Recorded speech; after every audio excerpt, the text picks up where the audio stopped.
Hello guys, this is CA Kanhaiya मणिया। Last lecture में अपन ने tax rate का चैप्टर कंप्लीट किया था। टैक्स रेट में आपने बहुत कुछ इंपॉर्टेंट भी पढ़ा था, याद है कि नहीं याद है? और मैंने आपको बोला था एक बार सब अच्छे से प्रैक्टिस कर लेना थरली, और हर वीक में एक बार आपको पूरा टैक्स रेट का चैप्टर पढ़ना है। ऐसा जब तक टैक्स चले हर संडे रूल बना लो टैक्स रेट का चैप्टर पढ़ना है, क्योंकि कोई भी चैप्टर में कैलकुलेशन आ सकता है, तो आपको पता होना चाहिए। करेक्ट? अच्छा, let's move to second chapter, filing of return, assessment procedure, appeals and revision. ये पूरा एक ही चैप्टर है जिसको 3 पार्ट में तोड़ा गया है। तो पहले मैं चैप्टर का नाम लिखूं,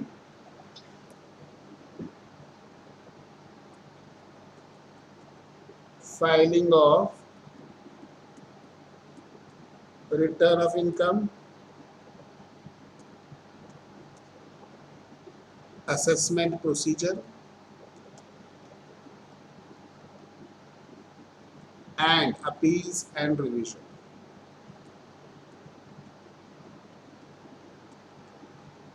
ये पूरा हमारा एक ही चैप्टर है।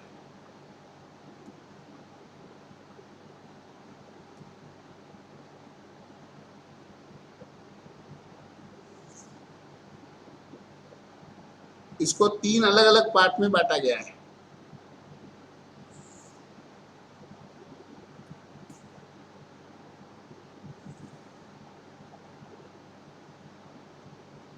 बराबर, 3 अलग अलग पार्ट में चैप्टर को हमने ब्रेक किया। अब हम इसमें 3 पार्ट पढ़ने वाले हैं।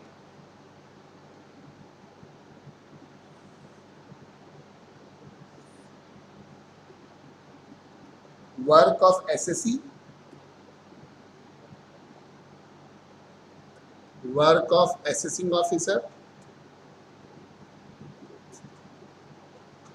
जिसको हम एओ बोलते हैं, इसको कभी कभी ऐसा भी लिख सकते हैं हम लोग, ये अपने शॉर्ट फॉर्म है। और तीसरा अपील्स एंड रिवीजन। बराबर, इसको मैं ऐसा भी लिख सकता हूं,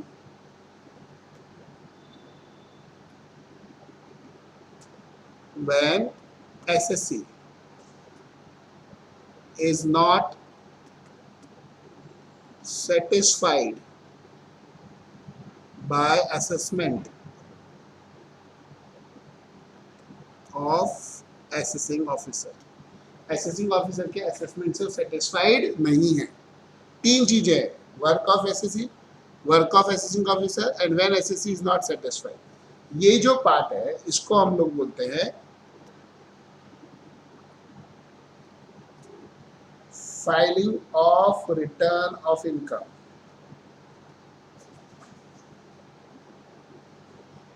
यहाँ पे आरओआई बोले तो return of income, filing of return of income. बरोबर। अच्छा, एसएससी का काम क्या होता है?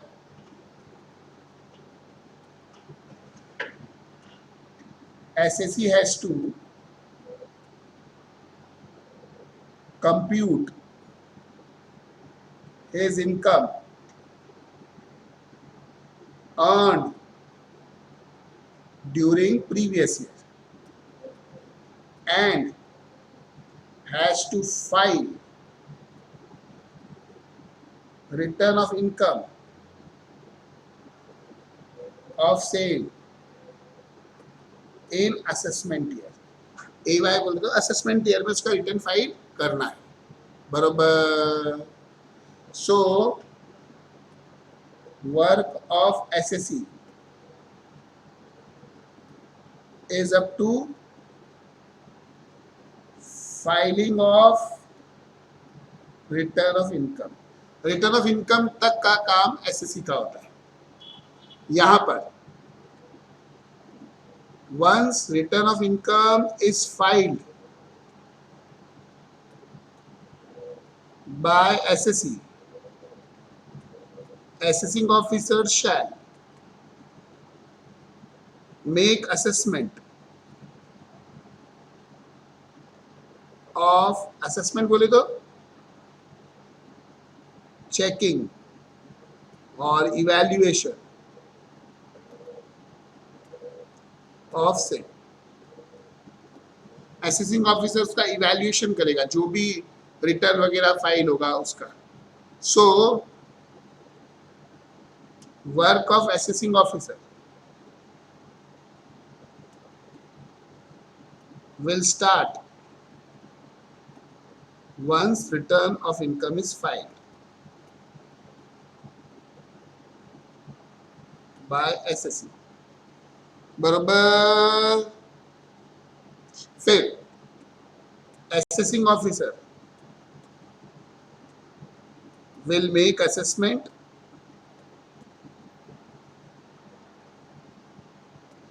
and pass assessment order। मतलब क्या होगा कि जैसे सिंपल सी बात है, आपकी जो इनकम है, आपने रिटर्न फाइल किया, आपने बोला मेरी इनकम 5 लाख रुपए है, बरोबर। आपने एक बार बोल दिया मेरी इनकम 5 लाख रुपए है, उसके बाद में असेसिंग ऑफिसर चेक करेगा, तो उसके पास सब डिटेल है, आपके बैंक अकाउंट की, ट्रांजैक्शन की, सब डिटेल पता है, क्रेडिट कार्ड की, देखो सब जगह पे डिटेल इनकम टैक्स डिपार्टमेंट में जाती है। आपने कुछ प्रॉपर्टी खरीदा रहेगा, कुछ भी किया रहेगा, वो जो पार्ट है वो सब असेसिंग ऑफिसर के पास है, वो चेक करेगा। वो कंक्लूजन पे पहुंचा नहीं आपकी इनकम तो 10 लाख रुपए है, आप झूठ बोल रहे हो 5 लाख। अपन बहुत कन्विंस करेंगे, वो अपने को बुलाएगा, अपन उसको कन्विंस नहीं कर पाए, वो ऑर्डर पास कर देगा, इनकम 10 लाख है, इतना टैक्स होता है, इतना भरा, बैलेंस भरो, डिमांड ऑफ ऑर्डर बोलते हैं उसको। वो डिमांड ऑफ ऑर्डर रेज कर देगा। हमको पता है कि हम सही है, वो गलत है, we are not satisfied with the order of assessing office. तो थर्ड स्टेप आता है appeals. Assessee will file appeal to CIT appeal। CIT ये बोले तो commissioner of income tax appeal, बरोबर। इसके बाद अब कोई भी अपील कर सकता है, मतलब इसका जो भी ऑर्डर आएगा, जो भी होगा, उसके लिए आगे अपील हो सकती है। तो अपील से रिवीजन मतलब he is not satisfied with the order and so he is filing appeal, बरोबर। यहाँ पे एसएससी के पास अलग अलग ऑप्शंस होते हैं जो अपन अपील और रिवीजन में पढ़ते हैं। एसएससी कैन फाइल अपील और can go for revision of order to CIT, can file appeal to CIT appeal or can go for revision of order to CIT। CIT के पास revision of order के लिए जा सकता है, बरोबर। उसके पास दो ऑप्शन है, once SSE goes to CIT appeal, then after CIT appeal has given judgment,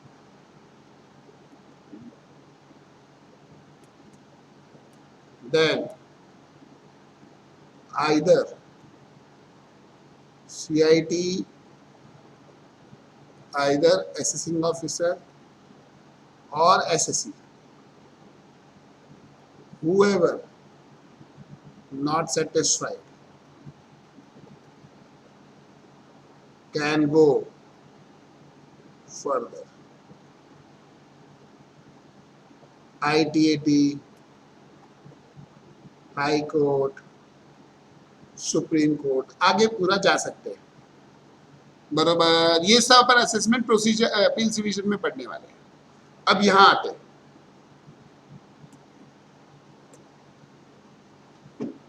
इधर assessing officer can make assessment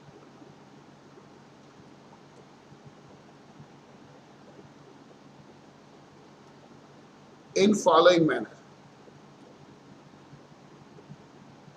following manner में वो असेसमेंट कर सकता है। कौन? Assessing officer.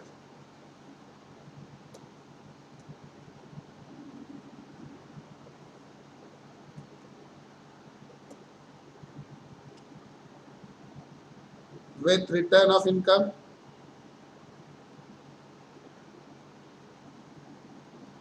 Without return of income.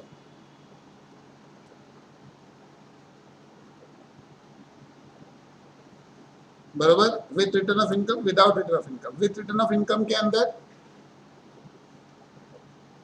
Under section 143(1) इसको बोलते हैं समरी असेसमेंट।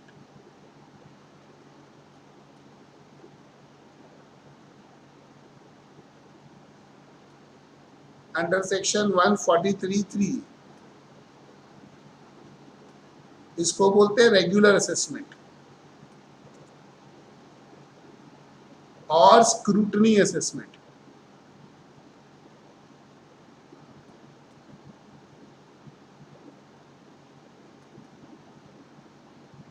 बरोबर, without return of income under section 144 best judgement assessment.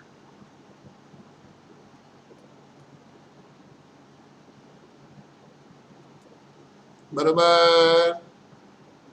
अच्छा, समरी असेसमेंट नाम से ही पता चलता है, सिर्फ ऊपर ऊपर से चेक करेगा। जो आपने रिटर्न फाइल किया है ना, ऊपर ऊपर से चेक करेगा क्या लिखा है, क्या नहीं लिखा है, कैसे लिखा है, and so on.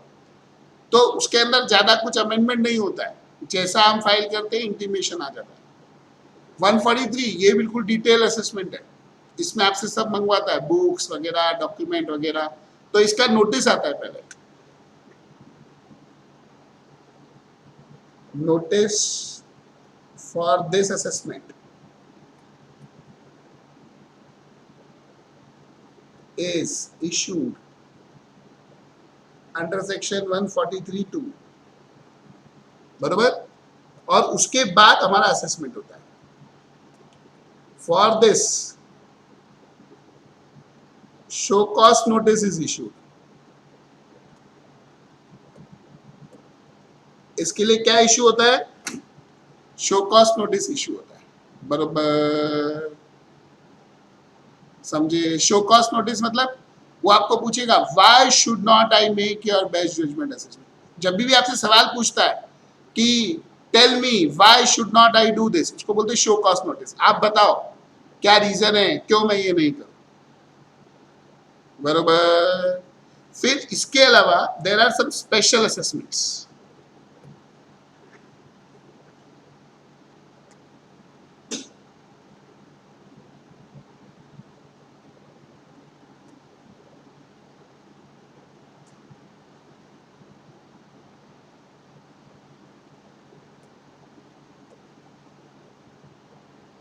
Special assessments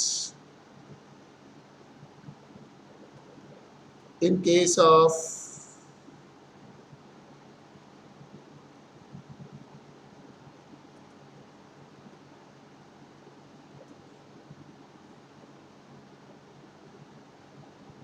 search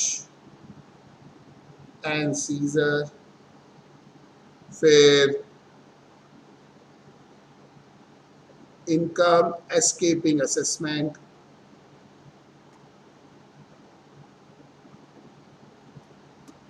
बरोबर। ये सब अलग अलग सेक्शन से जिसमें स्पेशल असेसमेंट होता है, under section 153A and so on, under section 147 and so on. ये स्पेशल टाइप के असेसमेंट है, ये भी हम पढ़ने वाले हैं। ब्रॉड कैटेगरी ये दो होते हैं और ये स्पेशल असेसमेंट्स है। बरोबर। अब ये जो है ये अपना नेक्स्ट चैप्टर है। मतलब देखो मैंने चैप्टर 2 को 3 पार्ट में डिवाइड किया है। ये हो गया चैप्टर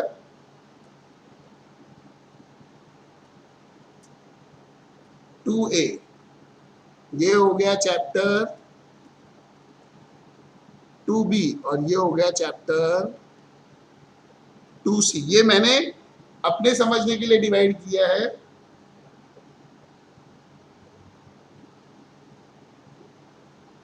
ये अपने नोट्स के चैप्टर नंबर है, इनकम टैक्स के चैप्टर नंबर नहीं है।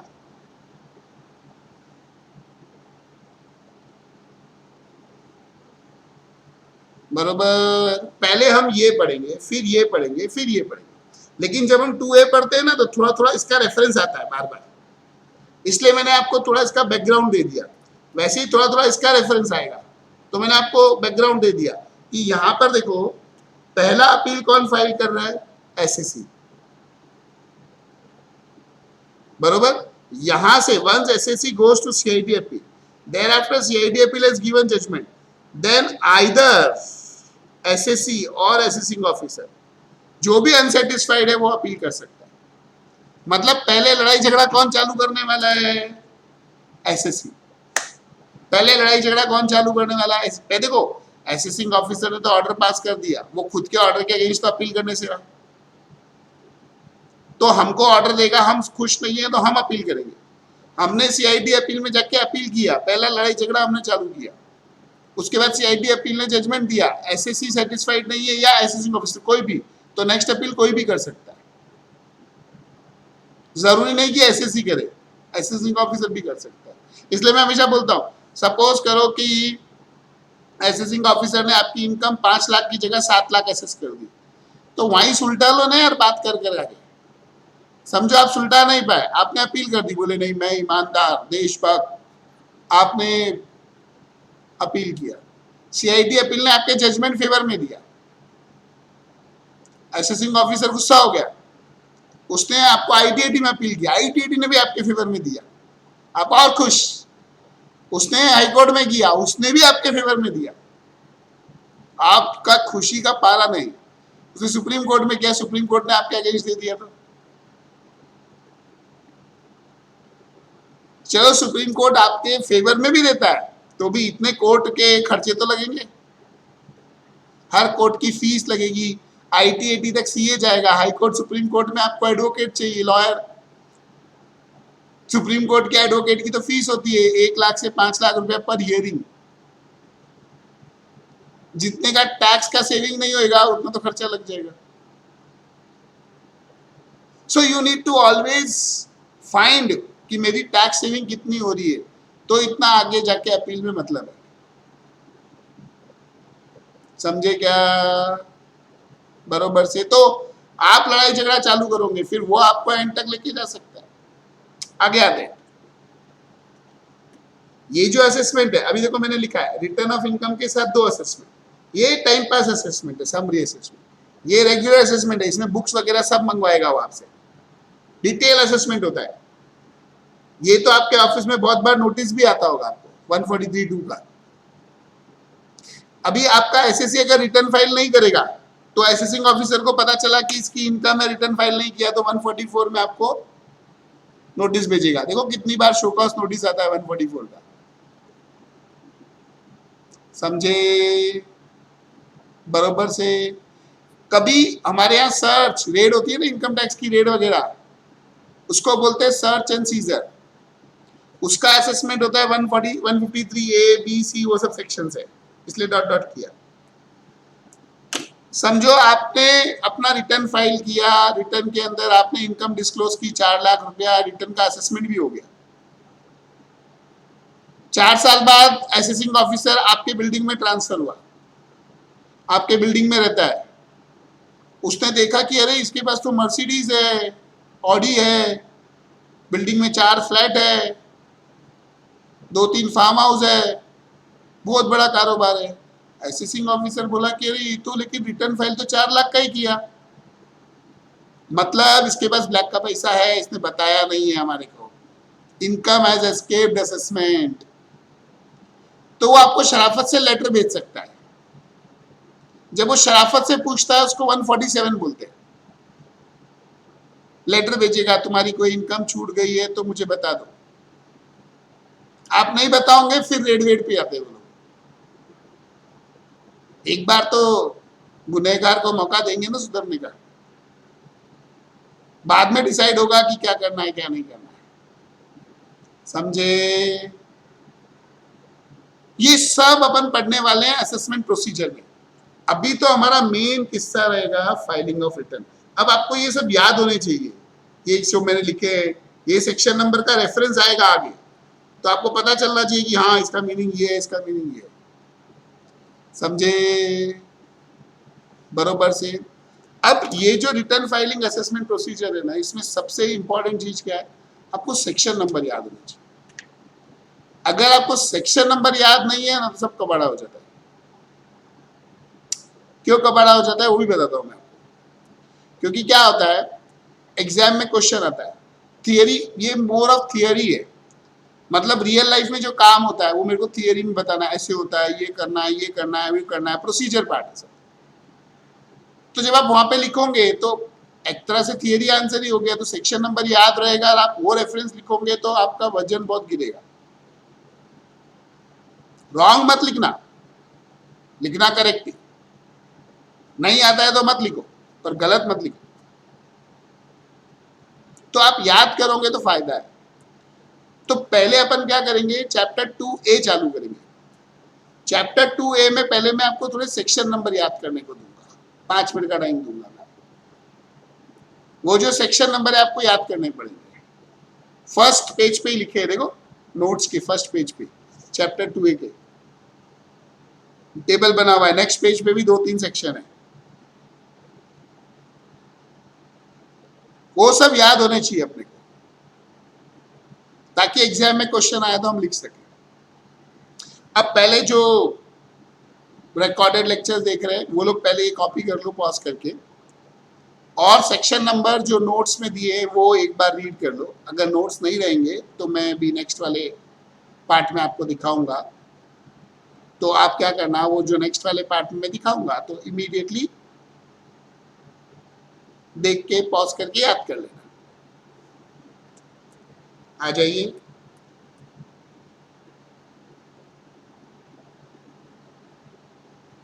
Pause, copy,